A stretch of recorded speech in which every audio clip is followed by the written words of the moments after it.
everybody. Okay, so as Anthony said, it's I'm going to hopefully talk you through how to survive your practice standards inspection. I've been a practice standards inspector right from the beginning of the BSAVA practice standards scheme, which then became the Royal College scheme. So first thing to remember, it's not an exam. People get very worried and upset about the inspection and stressed, not upset but stressed. I've been to practices where the senior partner or the practice manager are looking a bit pale and because they haven't slept the night before. Don't worry, it's not an exam. You certainly do not have to be perfect on the day.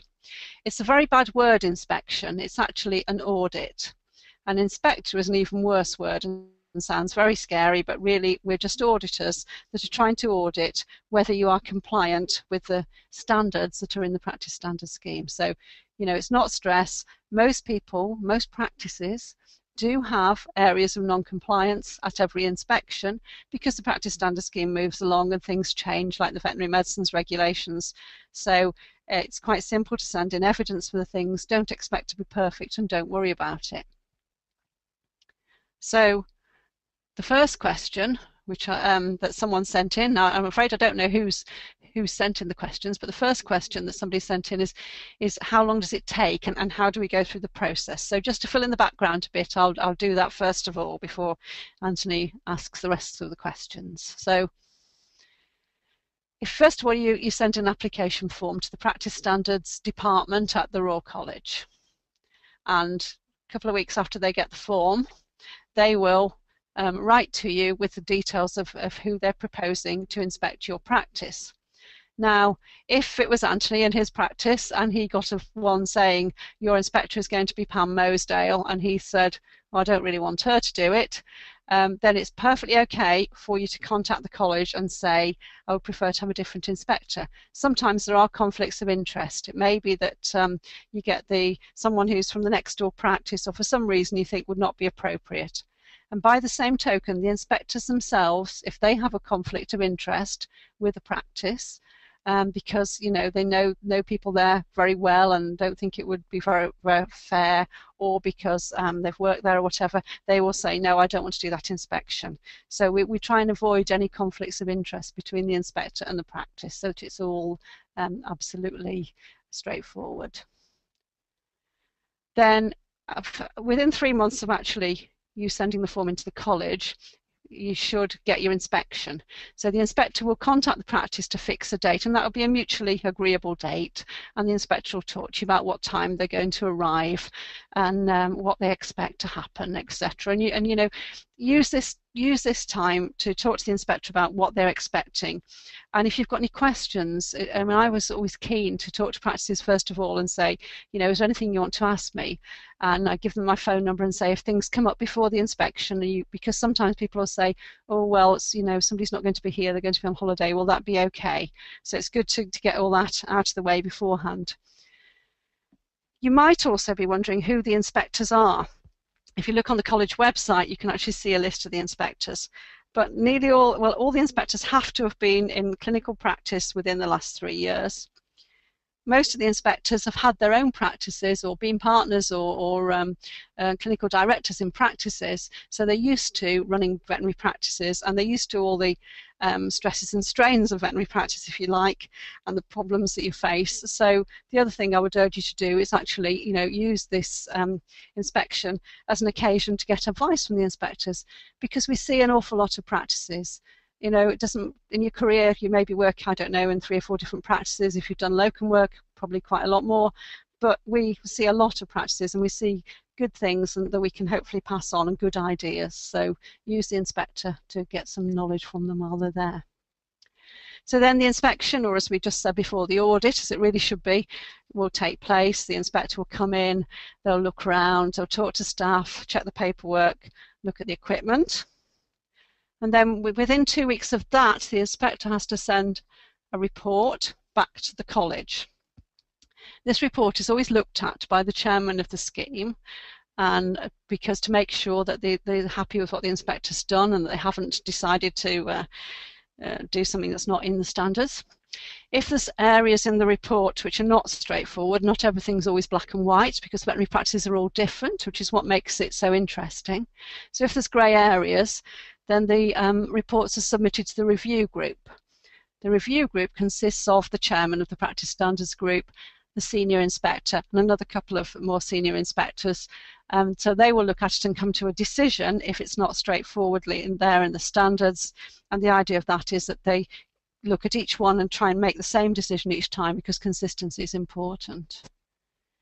So after that report's been looked at the college, within 8 to 10 weeks of that, you should get your confirmation of the outcome. So, and it was quite clearly set out now. They're very good, the practice standards staff. It's nicely clearly set out what areas there might be of non-compliance with the standards and what they expect you to do about it, and what evidence you need you to send. So it might be a photograph if it's something like decoration, or it might be a copy of a piece of paper. And that there are different deadlines for the evidence. The deadlines are 1 month, 3 months, or 6 months. 1 month deadline is usually for things like controlled drugs issues, which need to be sorted straight away. 3 months is the average deadline, and that's usually for most paper evidence, really. So things like servicing for the anaesthetic machine or the RPA's report or something like that. 6 months would be for any buildings issues. So once that evidence is sent to the college, and they'll, as I say, clearly tell you what they want, then they forward that to the inspector, and the inspector will confirm that you're compliant. If there's a problem with some of the evidence, maybe it's something like you've had to have some electrical work done and you couldn't get anybody to do it, then do contact the college and tell them, because as long as you communicate with them and they know what's going on, even if you've got to go over the deadline, that can be arranged. But the worst thing is just to ignore it, because then they'll wonder what's happening.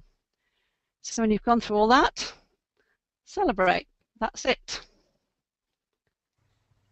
Pam, what sort of percentage, and you may not have this figure to mind, what sort of percentage kind of pass without too much to add, or do most people have a couple of things that they need to do before they can?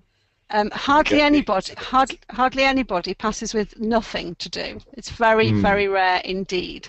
There aren't any definite figures, but my feeling for it, and I was also talking to Emma in the practice standards department, is that at GP small animal, so the old tier 2 level, even being re-inspected, so they've been inspected before, but even being re-inspected, most practices have probably about 10 non-compliances, something like that, 6 to 10. If it's the first inspection, it'll probably be more, a few more than that. So don't be despondent. If you see the inspector going around and think there's some crosses going on there, not ticks, don't be despondent. It's quite normal to have things to do, because like I said before, things move on. The veterinary medicines regulations change all the time. Yes. Sometimes we think we've done things, don't we, and we suddenly realise you thought it was a year ago and it's actually 3 years ago now. So What happens with the re-inspection? Is that every 3 years, or? It's every 4 years. It's every 4 years, yeah. And we'll get on to what this question is then. That's a good intro to that, because how do you know that practices, somebody asked this question, which is a very good question again, how do you know that practices are keeping up with the standard in between the 4 yearly inspections? And the answer is spot checks. So don't panic if you get a spot check. Basically, it's just a way of checking that standards have been maintained between and are being maintained between inspections. It's not unannounced. In the rules of the scheme, it could be unannounced, but basically we give 24 to 48 hours notice. So the inspector will ring the practice and say, I'm coming along for a spot check. And I think this usually causes a bit of consternation and chaos in the practice. But don't worry, it doesn't matter if the senior partner's on holiday and the practice manager's off sick, because we don't need to generally to look at the paperwork. It's usually quite a short walk around the practice, because an inspector will be given, maybe, they might say to me, go to Nottingham, say, and do three spot checks at these 3 practices. So it's not a full inspection, which would take all day. It's just a quick walk around, takes about an hour and a half. Sometimes they're targeted at a certain subject. For instance, with the veterinary medicines regulations, if they've changed, they might say, well, we want you to, every practice you spot check, we want you to look at the medicines. but very often they're not, and it's just to look around the practice really. So, and actually they're really enjoyable because you don't have to wade through lots of paperwork. It is just looking around the practice. And it's really, as much as anything, it's just to show that we're keeping up to a standard which hopefully is kind of where we would want to be anyway, running a business and a practice anyway. Exactly. I mean, as we said in the previous webinar, the core standards, which is a lot of the standards is made up of, are just the legal things that all businesses should be doing anyway. And it is very easy to forget when things are due, but I think practice standards gives you a framework to work to remind you about these things. This is where perhaps checklists come in handy, so that we know it's, you know, definitely April, therefore we've got to get PAT testing done. Although I think that's moved to has that changed to every 2 years now? It's ideally every 2 years. There are some circumstances where it can be longer than 2 years for some bits of equipment. If your competent person, electrician or whatever, tells you it can be longer, it can be longer. Yes. But ideally it's every 2 years, yeah. Because it used to be every year, didn't it? That's right. But visually inspecting them yourself every year, so going round and having a look and making sure, you know, the plugs, I mean, obviously you should do it more often, but doing it at least yearly to make sure that the plugs aren't cracked and that cables aren't frayed, you know. There's things like clippers that are used every day are much more likely to have those kind of things happening than items that are plugged in and never moved, really. Of course, yeah. Great. So don't panic. If you have a spot check, don't panic. That's the message from that one. So we'll move on a bit. Oh, and we don't need all the paperwork, which I said. So another very good question that somebody asked is about whether... Does every practice have to be inspecting every branch practice within a practice? Yeah, and the answer to that is yes and yes, to make it very short. But basically the practice standard scheme is all inspected or audited. There's no self-certification there. So yes, if you join the PSS scheme, which is a voluntary scheme, your premises will be inspected. And yes, every branch within that premises needs to be inspected. So just to go through it, because Anthony used the tiers word again earlier on. I know, I'm probably going to get into trouble, aren't I? Yeah, we don't use tiers anymore. The old tier 1 is core standard now. What was tier 2 is general practice standard. And this is to try and make it more easy to understand for the general public. So you can have general practice small animal or farm or equine. And there's also an emergency services clinic general practice level. And then there's veterinary hospitals, which can be small animal or equine. So you might find that a practice will have a small animal hospital, a farm general practice, and 6 core branches, but all those would have to be inspected. So obviously for bigger inspections, that sometimes takes a couple of days. It's not always all over in a day. I'm just showing my age, Pam. Aren't we all?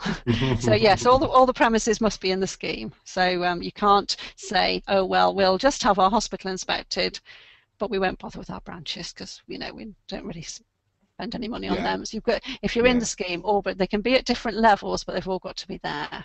And there's just a little thing that Lizzie put in to explain that that core standard. There's a core standard, as we said, the old tier 1, and then it's a cumulative thing. So for small animal practice, you have to do core standards and GP standards, and for hospital, it's core plus GP plus hospital. Pam, Anna's just jumping in with a question, which I think probably most people know the answer for, but I'm going to ask it anyway. Is it possible in the UK to have a practice without RCVS accreditation? Absolutely. Oh, right. Thanks, Anne. Yes, it's a voluntary scheme. It's not a compulsory scheme. Nobody has to join it. We're up to well over 50% of practices now, and a little bit more than that of premises. But it is a voluntary scheme. So it's in the code of conduct now that you should practice equivalent to core standards, but there is absolutely no need to join the practice standard scheme, or you just have to practice equivalent to the level of core, the very basic level. But the scheme is still completely voluntary. Okay, thanks. I think there will definitely, Pam, be amongst the profession a kind of some people who will see it as a box ticking exercise, who are quite negative about it. I mean, how would you kind of try and allay their fears about that? Yes, you're right. lots of people do say it's a box ticking exercise, and yes, there has to be some paperwork and there have to be a few boxes that have to be ticked, but it's not just about paperwork and box ticking. We try now to find out a lot of the information by actually talking to staff and seeing what people really do. I mean, it's like, you know, you have the paperwork to say what you do, but we also want to look whether you do what you say you do. So, you know, there's a lot more of looking around, talking to staff. So yes, we'll look at things like the dreaded SOPs, standard operating procedures, but we also want to know that they're actually being used by talking to staff. Like, for instance, if I was trying to find out about repeat dispensing of medicines to clients, somebody who might ring up for some more Metacam for their dog or whatever, I would go and talk to the receptionist and actually ask her, okay, when this person rings and asks for some more Metacam, what do you do? Where do you record the request? How do you get it okayed? Who puts it up? And just go through the whole procedure. So we're looking at their SOP, but we're actually looking at it by finding out what really happens on the ground, rather than just sitting in the office looking at a piece of paper and going, yeah, okay, that's all right, that's how you do that. We do need to look at documents. We need to look at service records for anaesthetic machines. We need to look at RPA's reports, certificates like written schemes for autoclaves and things like that. Obviously, we've got to look at those kind of things, and that is paperwork. So part of the inspection is looking at paperwork, but a lot of it is looking around at facilities and equipment. We like the practice to be having a reasonably normal day on the day of the inspection. Obviously, you don't want it to be a hellishly busy day from the poor practice's point of view, but we also don't really want to go along on a day when nothing's been booked in and you know, there's nothing happening, so we can't get a real idea of what goes on in the practice. So it's best to have a pretty normal day. And as far as talking to staff go, most inspectors just do it as they're going round. You know, looking around, they'll talk to receptionists, talk to nurses.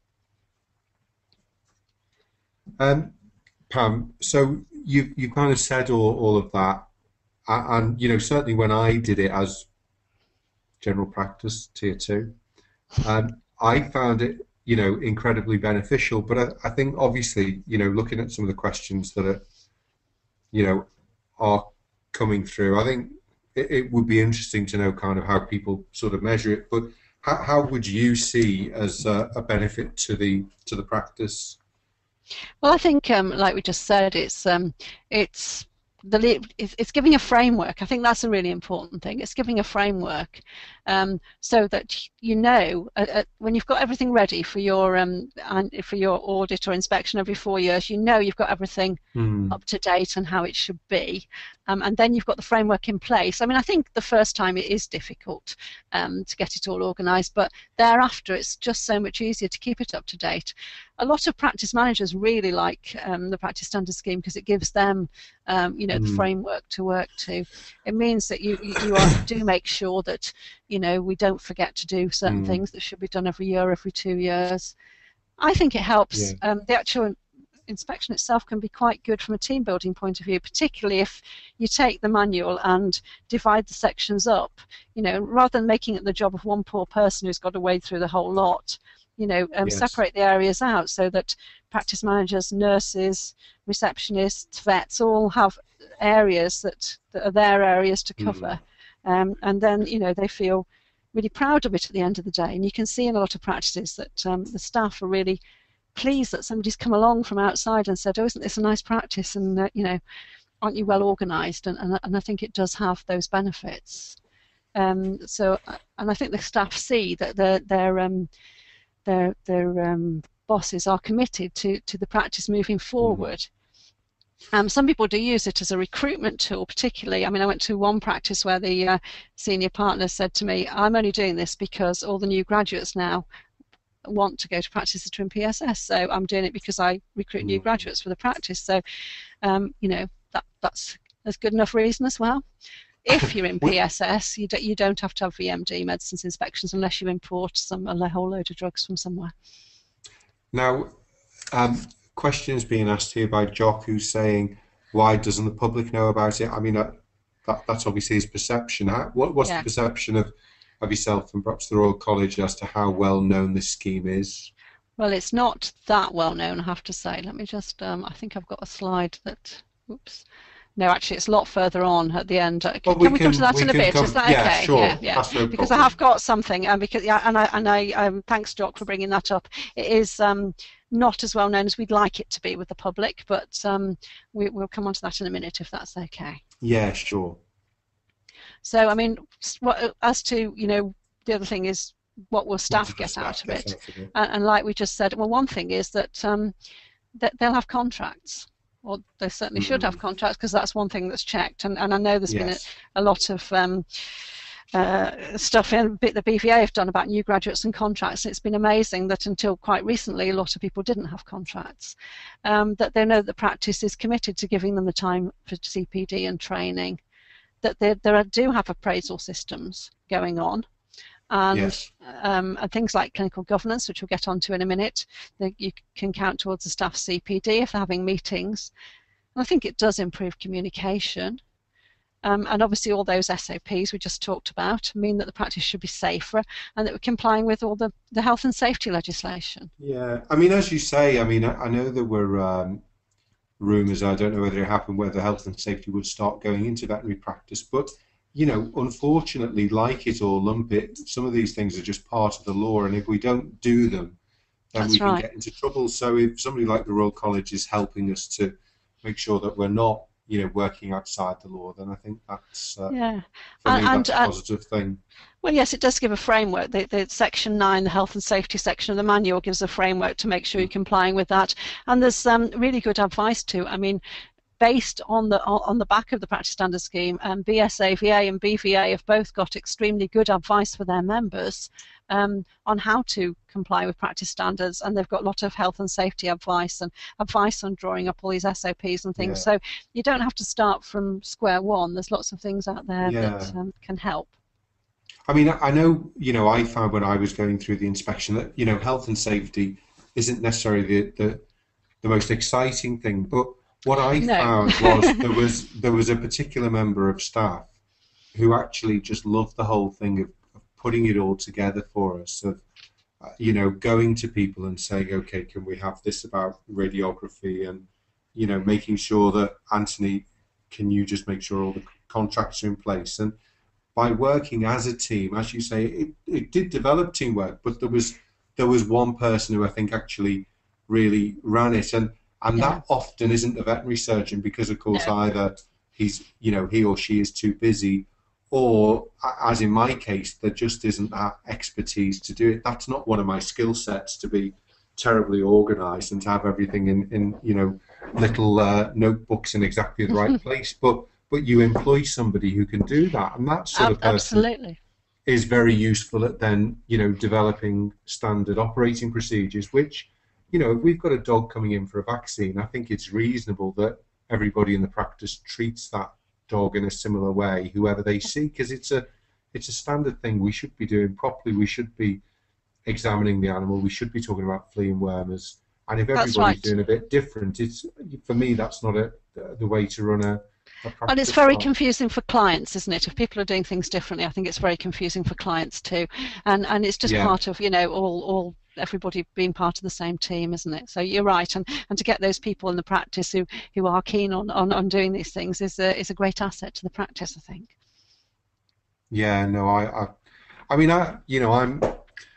I wouldn't have liked to have to go through it myself personally and get all the paperwork together, but that's why you have a staff, and there will be different people who are good at some things and different people who are good at other things. But by making it, delegating it to a few different people, then more people get involved, and it makes it more of a team effort, I think. Exactly. And then the team are really proud at the end of the day that they've done it. Pam, sorry, I think you've got another slide, and then we're going to come to. Oh yeah, and that, I've said that already. And really, don't forget that that all of us now in the code of conduct in practice should be practicing equivalent to core standard. But as I said earlier, you do not need to join the practice standard scheme. It's just the core standard is nearly all legal things, and all things to do with the college code, and everybody should be complying with that. But just equivalent to it, use it as a framework to do it. If you don't want to join the scheme, at least use the core standard as the framework to make sure that you're complying with everything. And then we move on. What is the most common reason for failing inspection? I'm going to shut up for a bit. Top 10 non-compliances. We should now put the music on, and you can do the countdown. But I will leave it to you, and I'm going to go and have a rest for a second while I let you do all the hard work. You're going for a cup of tea, aren't you? Yeah, that's right. I thought you were. Right. So what's the most common reason for failing the inspections? Well, first of all, it's very rare to actually fail an inspection. Like we said before, it could be you might have some areas that don't comply with the standards, so it's not really passing and failing. So the top 10 non-compliances then, in no particular order, as they say on Strictly Come Dancing. CPD, that's one of the ones that seems to come up all the time. It's the bane of the poor practice manager's life to try and get all the vets and all the nurses to bring in their CPD records.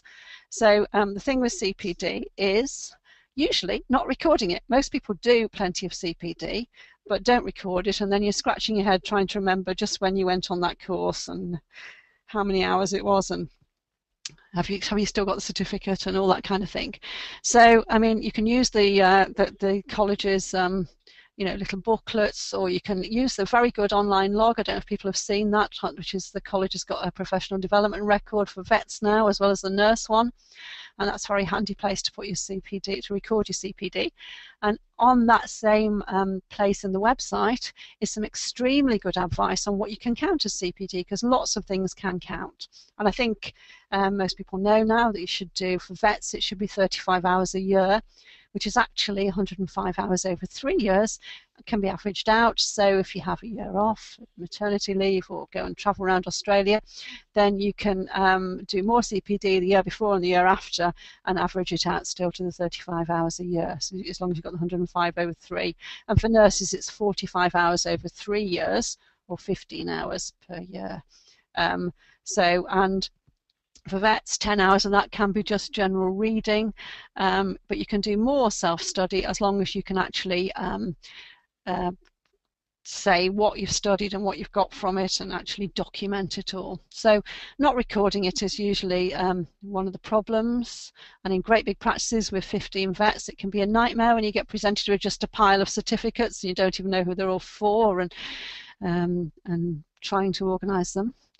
Not doing it can be a bit more of a problem, and if you've got vets or nurses in the practice who haven't been able to do CPD for whatever reason, and you've got the inspection coming up, then make sure you make a plan of what they're going to do to catch up with the hours. So if you can show the inspectors a plan that this person's been off sick, but they're going to do this, this, and this course, and they're going to do these webinars, then that should be sufficient. Don't forget visiting consultants. So if you've got somebody who comes in to do orthopedics once a month, or somebody who comes to do dermatology referrals every couple of weeks, you will need their CPD records as well. And don't forget about all the sort of lunch and learn meetings that reps do. Make sure to keep a list of those and who's attended them, because they're handy for people's CPD. And as well as visiting consultants, the other people whose CPD you will need is any regular locums. So if you've just got a locum who just comes because the boss goes away for 2 weeks, don't need their CPD. But if you've got someone who does one Saturday morning a month, or every Wednesday, or regular hours in the practice, even though they're a self-employed locum, you do need their CPD. So don't forget about that. The inspector will ask to see those. So that was number one. As I say, no particular order. So someone else asked a good question about clinical governance. How can you record clinical governance in a busy practice? And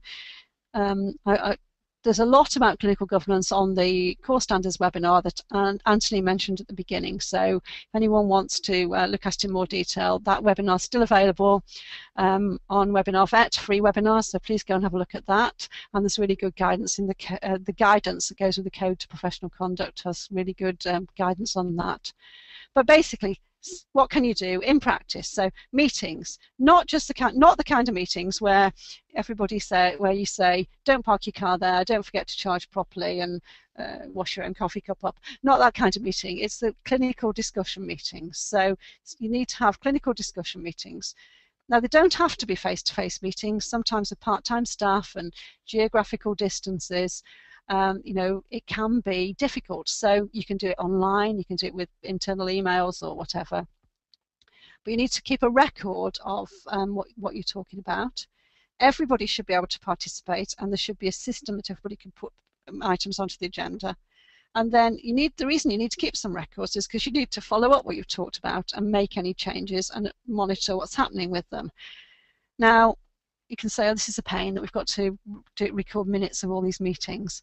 But there are ways to do it. I was at BVNA Congress, and Candice Buchanan from Vets Now talked about using Moodle, which I hadn't heard of before, which is an online way of everybody participating. A way that I think is a really nice, simple way for practices is to use the practice management software and create a client, Mrs. Clinical Governance, or whatever you want to call her, and put your notes in when you have discussions, case discussions and meetings. So, maybe if you're in the middle of surgery, you think of something, put a note in there, makes the agenda for your next meeting. But also, you can put the minutes of your meeting on there so you can follow things through. It's useful for when new members join the team. It's everywhere, the practice management software, easy and simple. Another good thing to do at meetings is to feedback information from CPD meetings. You've had staff go away to CPD meetings, get them to do a short little presentation or send an email around or whatever, so all that information gets spread. So those are two easy ways, and there's so many things that are part of clinical governance. It's not rocket science. It's just looking at what we do and thinking, could we do it any better? That's all it is. Another important thing for clinical governance evidence is to, should unfortunately something go wrong, to have a significant event meeting or review. Now, a significant event could be an anaesthetic death, could be any sort of unexpected complication or a serious complaint from a client. It could be an MRSA case, something like this. But when you have those kind of things, use it to try and get something positive from it. The important thing here is a no-blame meeting. You just want to find out what's happened. Everybody involved has a meeting where they're not going to worry about they're going to be blamed for anything. It's basically just to think, could we have done anything different? And if we could have done anything different, what could we do to try and stop this happening again? So maybe if it was a rabbit that died under anaesthetic, maybe you'll change the anaesthetic protocol as a result. So those are really important. I think you can learn an awful lot from significant events, and just document them somewhere so that you not just to show the inspector, but so you can check that you're following these things up and that changes have actually occurred. Guidelines and protocols, as Anthony was saying earlier, this is about your clinical guidelines and protocols. I think they're really good as long as they come from discussions from the team themselves and not imposed from above.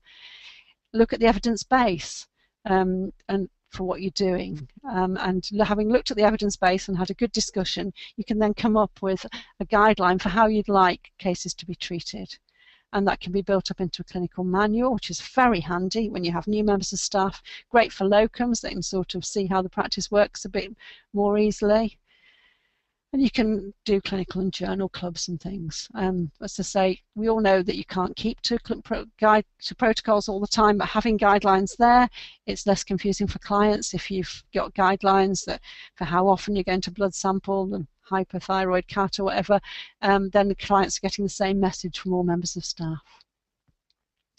Clinical audit, I won't go into much because it's a big subject just in itself, but really it's just looking at the procedures and seeing how effective you're being with clinical procedures. There are great examples at the Vet Audit website of an audit of post-operative complications. It shows you quite nicely how to, a really simple system of classifying them, and you can input your own data from routine ops where post-operative complications, and you can benchmark them against other people's data. So you can do an outcome audit like that where you look at the outcome of surgical procedures, or you can do a process audit where you look at those protocols you've drawn up and how well people are keeping to them, or cleaning protocols, for instance, after maybe an MRSA case. So you'd have cleaning protocols in the practice, and you can actually audit how well that's happening, go around and check. Okay, so that was clinical governance, a bit of a gallop through it, I'm afraid, but as I say, there's a lot more information on the other webinar. So number 3 of our no particular order, biosecurity. It's amazing how many small animal practices will tell you that they haven't got biosecurity policy because that's a large animal thing. No, it's not. All practices need infection control policy. These days of MRSA, MRSP, it's really important to think of how infection is controlled in the practice, look at cleaning protocols. It's in the practice standard scheme that should be washing and disinfection facilities for staff within the inpatient area, and that you really want people to be able to access a sink without hand touch, so not touching door handles and things, which is how contamination can easily spread. Buildings issues. I think, Pam, we saw today, in a restaurant, a big E. coli outbreak in, I think it's Northern Ireland, and I know that that's food substances, but, we are all open to getting bugs into the practice. Absolutely. And then causing a problem, and that goes from salmonella, cryptosporidium, all things that are possible, toxocara, toxoplasma. I was reading some articles on toxoplasma today. I mean, they're all potentially serious bugs. If we don't tell our pregnant nurses not to be changing cat litter and they get a problem, then to some degree, it's our fault, isn't it? So all absolutely, of these and looking at whole practice infection control and biosecurity makes you think of all those things. You think about isolation procedures in your practice, barrier nursing, zoonoses, as you say. So yeah, it's just pulling it all together, and then not just pulling it all together and writing it down, but making sure everybody's doing it. So that's the important bit. Yeah. Yeah. And washing hands. I mean, the NHS have had a lot of problems, and since they've gone back to emphasizing hand washing, it's really made a big difference. Yeah, great.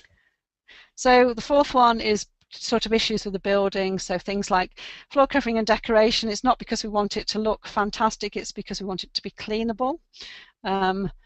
Electrical installation of the building, that's the wiring, that can be a bit of a nuisance, but you get that checked by a competent person. It's usually an electrician, and most people have to have that done for their insurance. Pat testing and portable appliances we talked about already. Those are the kind of things people quite often have as an area that is a non-compliance, and gas. Another thing that confuses people is lab tests, that we ask for external quality assurance of lab tests. Now, people get very confused with internal quality control, which is basically usually what's the manufacturer of the machine get you to run. External is comparing your lab results with an external lab. So you can either do, in order to make sure that your lab results are right, because you're making clinical decisions based on these. So you can use a commercial lab scheme. There's quite a few labs have these schemes where they send out samples every month and to lots of practices, and they all test them, and you see how yours have compared with everybody else's. Or you can, when you've taken a sample, split a sample and test it in-house and send it away to be tested for the same parameters at an external lab. And you should do that at least quarterly, to have a protocol for doing it, obviously, and keep the results. We all know the results won't be identical, but normal should be normal, and highs should be high, and lows should be low. So that's an area that people get confused about, so it's often a non-compliance area. Anthony mentioned the autoclaves at the beginning, I think, and autoclaves, the written scheme of examination for autoclaves is the absolute bane of most practice standards inspectors' life. It's a piece of a document that you're supposed to have under the Pressure Systems Safety Regulations 2000, apparently. It is a legal requirement, but finding it in a practice can be a nightmare, so but you should have one for autoclave. And things like having a policy for re-sterilising instruments, dating the packs, using internal and external indicators, sterility indicators. These are areas where people sometimes have a problem.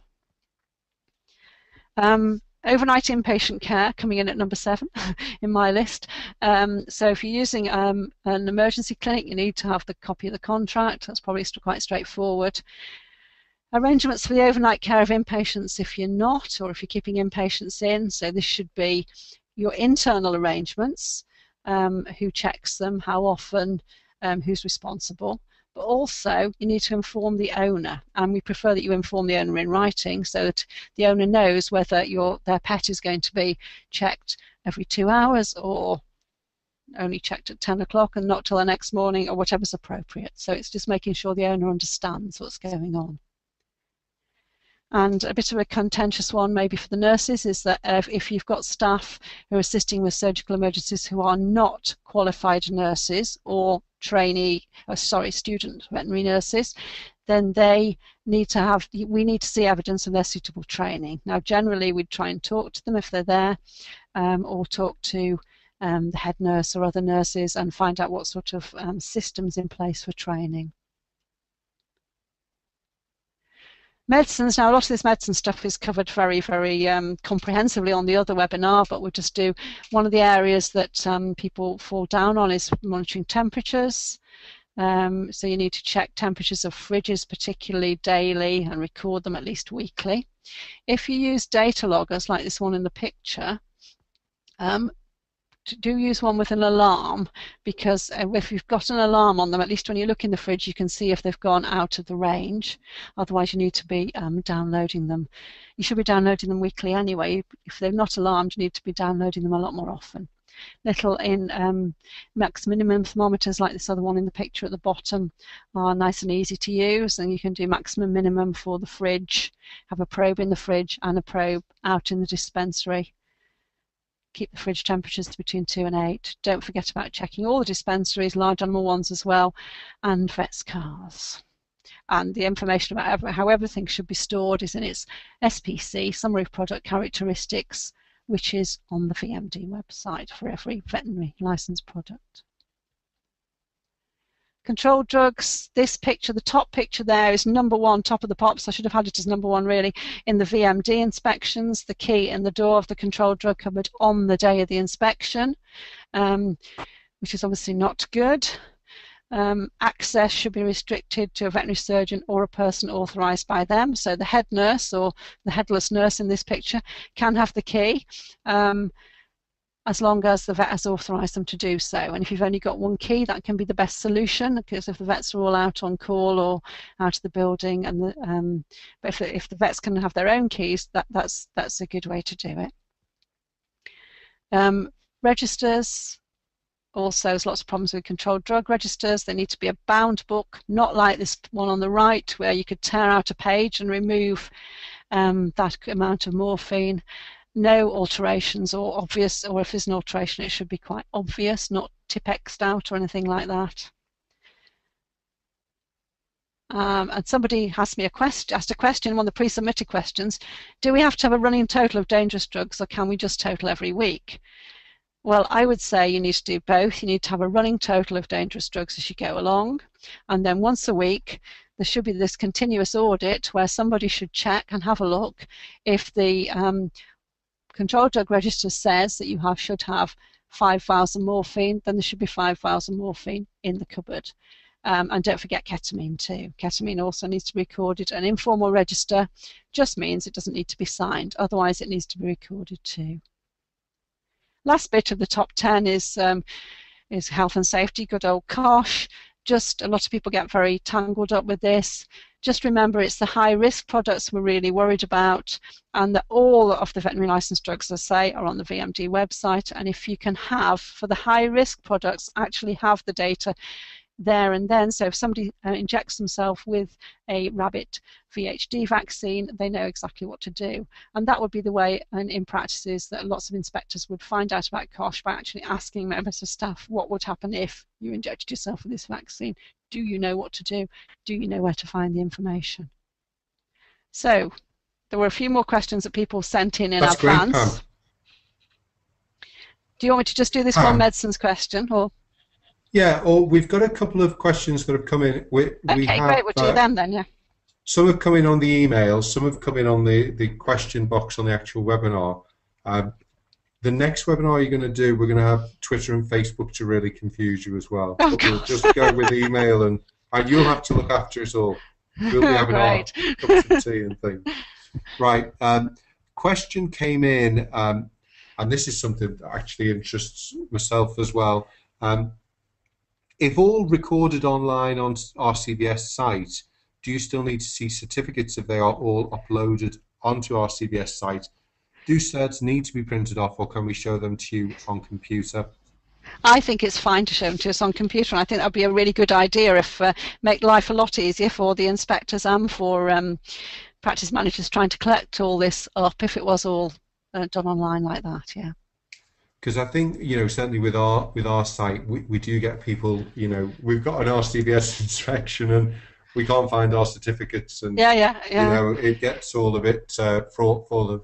So I do think the RCVS -pdr.org.uk is quite useful. You just need to register for that. You need to know your RCVS number, and then and you can put all sorts of information onto there. And I say what I found really useful is the guidance about what you can count as CPD. What I've just been talking about, clinical governance, having the meetings, that you can count all that as CPD. You don't have to go on courses for everything. Yeah, absolutely. And I know, we were asking the question at the time of, how many webinars can be counted, and of course I think there's now a section with all of that for webinars, but I think they're really classed just as an webinars lecture, are classed really the same as going on away on a course. I think, as far as I'm aware. No, I think that's what the college said to me. Great, so that's one question. Moving on to some of the questions that have come through. I'm just going to make them a little bit bigger so I can just get your glasses out, Anthony. Just give me 1 second. That's okay. I'm just going to look. I'll just go through that. Shall I just, while you're looking, talk about the general public and the scheme that somebody asked earlier? Yeah, that'd be a good one, I think. Yeah. Was it Jock who asked this earlier? Sorry about that. I had to get to the right slide. Basically, unfortunately, the public don't have big awareness about the scheme. These come from Lizzie Lockett at the college, who does publicity, and basically she's asking you to try and use the new logos if you've got them, and also try and remember that we're not called tiers anymore. There's also yeah, that's for you, Anthony. There's also stuff you can get from the college, like there used to be the stickers and things. There's now these bookmarks and leaflets which you can use, but they're not just distributing these to practices, they're distributing them to charities and rehoming centres and all the animal charities. They're going to have an ad campaign in animal magazines. They've had quite a lot of it already, and they're carrying on with that. Articles in the press. One thing I think would be good for practices that are already in the scheme is a waiting room presentation, which I think will be really good, which is going to be professionally made and should be good. And there's a little poll on the RCVS website at the moment to tell them what format you'd like this in. And they're also doing videos aimed at the public. The trouble is, an awful lot of this takes an awful lot of money to do. But there's Find a Vet obviously on the college website, which I think everybody knows about, and that shows RCVS accredited. You can search for just accredited practices, and it shows which practices are accredited, even if you don't do that search. And there's things like the Practice Standard newsletter.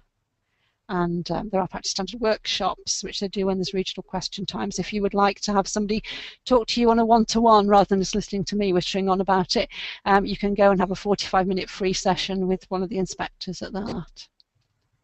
Okay, that's my dog.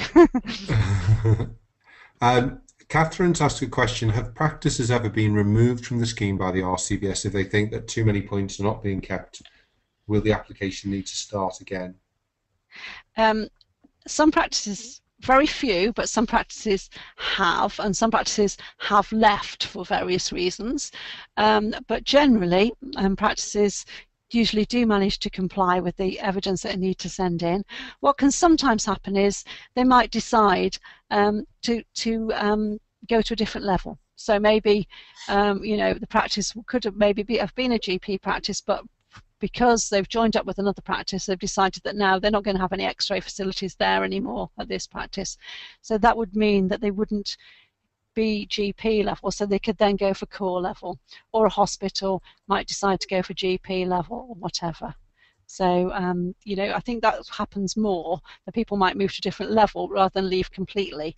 But obviously if practices do not want to comply with what they've been asked to comply with, then that it's a voluntary scheme. They don't have to, but they can't really stay in the scheme if they don't want to comply with it. Well, we've got a few things coming up from stuff we've talked about, so we'll go over that. Sylvia is asking, can you record your past CPD hours online? So could we go for last year's and the years before? I think so, yes. Any questions in this that I can't definitely answer, we'll put on the blog afterwards. But yes, I'm pretty sure you can, but I will check that out with Frida Andrews in Education at the college, and we'll put an answer on the blog for that. And then William is asking, do we need to have copies of CPD certificates, or is a completed RCVS CPD card sufficient? I think the inspectors would say that a completed RCVS CPD card is sufficient, because you're a professional person, so if you're saying that you did it, we will believe you. But obviously it's good to have the certificates, but I don't think you have to have them now. Yeah, because I think it, certainly I think people like to keep certificates, and I think certificates are really good. If you've been on a course, great way of showing your clients that you're keeping up to date is to put the certificate on the wall. So, and if you haven't filled, it's a great way of promoting yourself. Of course it is, and if you haven't filled in your card, then if you've got the certificates, it's an easy way to go back and find out, when they were and how many hours you did. What you went to. Right, what about getting up to date with modern social networking websites to publicise the PSS? That's from Jock again, so that's just more of a statement for yes, well, I think that what Lizzie said on, I've forgotten where it was now. Yes, I mean, I think it isn't there, but yeah, they're definitely going to do that. I mean, there is the internal thing, and I think they're going to have Facebook groups, and I mean, I'm not very up to date with Facebook and Twitter, I have to say, but they're going to have ones where people can discuss, their issues within it and try and promote it more via. I mean, I think this waiting room presentation, which is going to be very good, is going to have some links to Facebook, so that I think that'll help too. Great. Right, we've got a question. Could the slideshow be put up somewhere? So we can possibly arrange that, can't we, Pam? I mean, obviously that's a question from Tim, and obviously the actual live presentation, Tim, will appear. I think the normal address is WebinarVet, thewebinarvet.com/RCVS-webinars. If Pam doesn't mind it, I'm sure we could put the slideshow on, so you can that's fine by me as well. Yeah, that's fine by me. Now I saw another interesting question. Let me go backwards.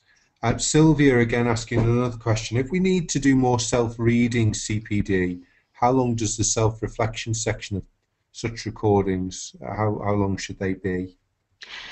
If you can do 10 hours per year, which is undocumented reading, so reading stuff in all the veterinary mags, that's fine, and you don't have to say what it was exactly you read, so you can put 10 hours of general reading. If you want to claim more than 10 hours of general reading, then that has to be specific. So it has to be, I read this article and I learned this from it. You have to document it. So you could claim more than 10 hours as long as it's documented. I think that, the beauty with the CPD side is that it's 35 hours. If you do more, then that's just a benefit. And what we're finding certainly, with our members is they're saying, 35, we had it a bit fixated as a target, whereas now we're looking back and we're clearly doing more. So, I'm sure there are people out there who will agree with me that they don't put absolute everything they do down. Reading the vet record, I tend not to record that, probably because I don't need to. I'll tend to put, the webinars and the conferences, I go to, and but you can still have the 10 hours of reading things in the vet record or JSAP or whatever. So put them down without being specific about them. So you can put 10 hours of general reading, but the rest of it has to be specific, as in what you learned, what your aims were, what you learned from it. Wendy, who works with me, Wendy Nevins, is a veterinary nurse, and she's just said, yes, you can upload past years, as I have just done. Great. Wendy is the most qualified veterinary nurse on the planet. The number of webinars she does. So I think there was a worry that she might blow the Royal College's system, but I think it withstood it, so we're okay. Good. Robin is just saying, during our last spot check, the inspector insisted on walking around by herself. The staff were quite put out by this, and I thought it probably broke every health and safety rule. Is this the norm? What are your comments on that? I think everybody has a different style of doing the inspections. I generally like to walk around with staff members because it gives me the chance to talk to them in a quite informal way while we're going around. What can be difficult is if you get the senior partner who insists on going absolutely everywhere with you, because then sometimes staff don't feel as relaxed talking to you. It's not that we want to find out anything, it's just that you want to, you don't want to make it difficult for them. So I would, if that happened, I would tend to say, well, I'll be all right now for in a nice way, Anthony. I'll be all right now for 10 or 15 minutes if you want to get on with your phone calls, and I'll just talk to the staff. So but generally, I think most inspectors would try and fit in with how the practice wanted it to be. So if the practice, and also if you're starting looking for pieces of kit and so on, then it's really you want a nurse with you, because vets never know where pieces of kit are. But if you've got a nurse with you, they can find things and you can chat to them and walk around with them. I think that's generally what most people would do. Great. Tim's got another question here. He's a practice manager just starting preparation for a re-inspection. On the inspection day, what steps do you follow? Do you look at the filed evidence first or speak with the staff? Okay, well, that's again a personal preference one. Sorry to duck out of it slightly, but it is. I think everybody does it slightly differently. Some inspectors will look at all the paperwork first. We don't have staff into an interview or shine a bright light at them or anything. We just tend to talk to them as we're going around. But I mean, the way I would normally have done it was to do some of the paperwork first and then walk around and then maybe do some of the paperwork afterwards, because I don't like to do too much paperwork in one go, and I like to get a feel for the practice early on, and by walking around straight away you get a feel for what the practice is like. So it will be a little bit up to that inspector, but the thing is to talk to the inspector in advance and ask them how they'd like it organised. The other thing, I know we've been talking a lot about general practice, small animal, but for instance farm practices and equine practices, we need to see the vet's cars. So I usually say to them, don't tell them to come in at a certain time, because that's just not going to work for your day. When they come in, you just let me know and I'll go out and have a look at them as they come in, and we try and see perhaps half the cars so that we've got a good idea of what's going on with those. So I think most inspectors try and fit around the practice, because sometimes with the best will in the world, like we said, it'd like it to be a normal day, but occasionally it can be a manic day, and then you might have to say, well, okay, I'm not going to look at x-ray now because it's obviously far too busy in there. We'll go away, do some paperwork, and we'll come back and do x-ray later when it's quietened down. I know when Harvey Locke came out and did my practice, he was very good at kind of keeping me informed as at the beginning of the day, this is how I'm going to do things. And obviously I was around for the day. If he needed me, he could pull me in. And so I think because of the way practices work, it presumably has to be, as you've suggested, very flexible, doesn't it? I think it has to be very flexible, but the inspectors will want to, at some point, talk to the vets who are clinically in charge of that practice, so they can talk to them about clinical clinical governance type issues, as well as talking to everybody else as they go around. You need to make sure that somebody who's clinically involved in a mixed practice, somebody who's clinically involved in the farm side and the horse side and the small animal side, all come in during the day and talk to you. Yeah, sure. Mike is just asking, can slide for reason 10 be left up at the end for the web address, please? Reason 10, which one was that? Yeah, it was... let me go back and see if I can find it. Controlled drug stuff, your top 10 reasons for people... Not the Kosh one. Was it the Kosh one he wanted? That's the web addresses for where you can find the product information database, and if you've got that and a protocol to access that for your staff for all your drugs, you don't need to keep those you know, we used to have the old data sheets and you had to keep them all. You don't have to have those. You can just have a protocol so that the least computer literate person in the practice, usually the senior partner, knows how to access it, so that if something happens, they can actually find the information. But for the high-risk substances like vincristine, like cytotoxics or your rabbit vaccines, or for those, actually have a physical paper copy, so that if somebody jabs themselves, they can pick it up and take it with them to the hospital. And quickly get it sorted. Yeah, absolutely. Lizzie has come in with a few points. She's listening on the webinar, Lizzie Lockett. Oh, hi, who's Lizzie. Involved with communications. I think she's just checking up that you're behaving, Pam. Yeah, she's checking up that I'm still here. She said, yes, you can go back to RCPD for 2011 and 2010, i.e. for the 3-year rolling period that we are auditing on at the moment. So, good. You know, that's fine to do. And we are looking to do a Facebook site for PSS members. Andrew is asking a question here.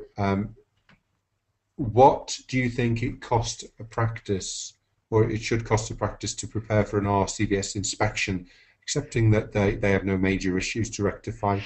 I think that's a very difficult one to answer, quite honestly. I'm not sure that I could quantify it, because it would depend, you know, how much, as you say, whether they've got any issues. Also, you know, how much of the stuff they've already got in place, because a lot of practices will already have a lot of the framework in place, and others may have none of it. So the ones that have got none will obviously take a lot more staff time than the ones that have got most of it already in place. So I'm sorry to dodge that question, but I don't think I could actually quantify it.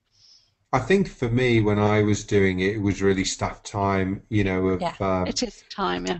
And the way I did it, because of course, with the best will in the world, we'd moved to a new premises. We had, you know, completely new setup from the old place. We had to reapply and re-go through it all. Yeah, and it was very much, you know, give your practice nurse, your head nurse, you know, afternoons where she's, you know, out of the practice, where she can go around and collect all the stuff. And it, you know, it depends on how complex it is, what standard you're going for, as to how much time you have to spend on that.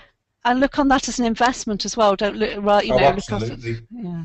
Well, I'm very big into, with any business, that, you know, if you can systemize and standardize and protocolize it, then if it is run more efficiently, then that will certainly, you know, make you money down the line, because you're not wasting things, you're not, you know, doing things in a way that isn't efficient. And, you know, I think that will always pay off. It's difficult to do, and it's difficult to always get people to, you know, to carry on doing it and everything. But actually, to have the systems in place, I think is always going to pay it off. Is always going to pay off. Exactly, and it's easier then if you do get new members of staff, or if somebody's off ill, because the systems carry on working. They're not just dependent on one person being there. Very much, yeah. We have, I think, 1 or 2 more questions. I think everybody's fairly happy on the old CPD front now. Pally is asking, what sort of evidence of training is required for student VNs to work as the lone nurse at night for checking hospitalised inpatients or emergency surgery out of hours? Well, if there's 2 issues. If there were student VNs, then we would assume that most of their training was happening in their course and the way they were being supervised in the practice. But for other members of staff who maybe are not, aren't undergoing any formal training, then, like I said before, we definitely want to know how they have been trained. If they are there, on the inspection, then we will talk to people. You know, we'll also look at anaesthetic sheets, see who's been filling those in, anaesthetic monitoring sheets. Talk to head nurses. I mean, a lot of head nurses have checklists. Getting back to checklists and protocols again, of actually both for their student nurses and for their maybe for their unqualified nursing assistants, that they will go through. They will assess their competence at different levels. So they will not let them be doing night duties until they feel they're competent. And they will assess them, you know, using their own criteria. So we'd ask how that works in practice, basically. Yeah, sure. Robin is asking a question on informal ketamine registration. Yeah, He says the quantities involved are small, usually, you know, zero point 0.2 of a mil on average. absolutely. Yeah. At what sort of levels of discrepancy should I be worried, i.e., how much ketamine will somebody need to take, I think to get a hit? Right, okay. I didn't read that. I started that question without reading it all. So, always read the question, Anthony. how much ketamine? No, do you have any idea on this, Pam? No, not really. This came up, I think, in the last one as well. I mean, basically, ketamine is really difficult, and all multi-dose injectables are difficult Yes. because it's never going to be exactly right.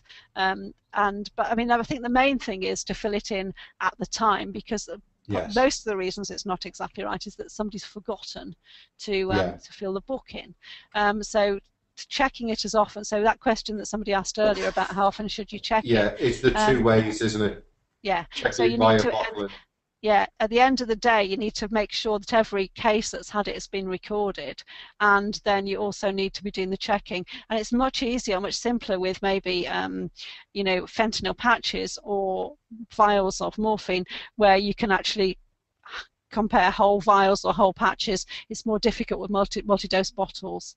But basically, if you're keeping, I think the problem, what somebody said in that is quite pertinent, really, because one of the reasons that it's such a bad thing, that sort of number one discrepancy for the VMD as well, is to have the key in the door of the controlled drug cupboard. There is a big problem in the profession. There is a problem there of people helping themselves to drugs, and if you're not keeping a good eye on what's going on, if nobody knows how much should be in that cupboard and how much has been used, then it's a temptation, and especially if there's other people, if the door's open, other people are wandering into the practice. So, just keep a tight control on it is the message, I think. Yeah. I mean, it's so sad to see that, there is some of those problems with, members of the profession, obviously veterinary nurses sad as well. Yeah, absolutely. And, at least if you are keeping a close control of this, a close watch on the numbers, you will very quickly work out that somebody is putting their hand, however they're doing it. And of course, if they're a vet or a veterinary nurse, they could have a key for the controlled drug cupboard. They could, you can hopefully act on that quite quickly. Well, you may not know for a week, but hopefully you should find that out fairly quickly as you notice, gosh, there's 3 bottles of ketamine gone, but we don't seem to have used that much. So. That's right, and I think as a responsible employer, you've got to do that. And the other thing is that we see quite a bit on inspections is people keeping the controlled drugs in a safe, which is also the money safe. Yes. So lots of other people have access. Yeah, the receptionists have to have access to put the money in at the end of evening surgery. That's not ideal. The controlled drug cupboard should be separate, and only the people who need to have access to it should have access. Pam, it's 20 to 10. I think. We've got one last question, which has come just through on time from William. So, do all nursing? I will just quickly read this to make sure it's suitable. Yeah, read it first. Right. Okay. Do all nursing staff need to have a personal development review, or does clinical staff only imply that vets are reviewed? No, it should. Clinical staff. It should imply vets and nurses. So so it's some sort of appraisal system. It doesn't have to be a very formal written system, but there should be a system in the practice that everybody gets the chance every year to discuss their development, their CPD needs, how things are going. Again, we don't need to see lots of paperwork for that, but we need to know how it happens.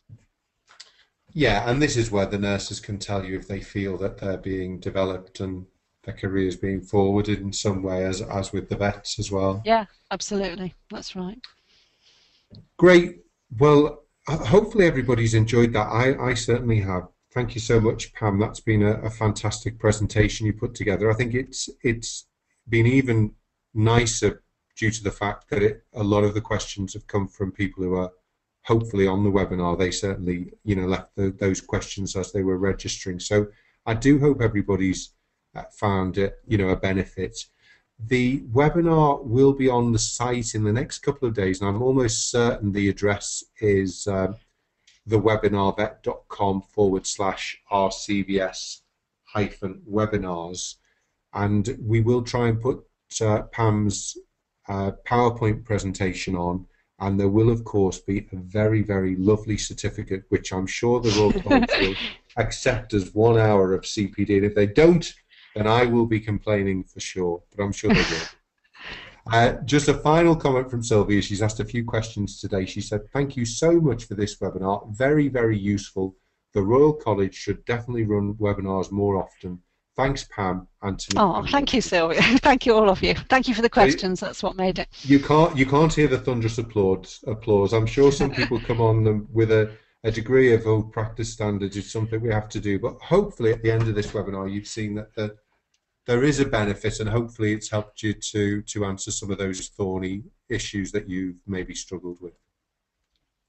Pam, thanks again. And in fact, we're getting a few people saying thanks for a great talk. Clap, clap from Tim. Clap, clap from Catherine as well. Thank you very much. Okay, take care, Pam, and speak to you soon. Bye-bye. Bye.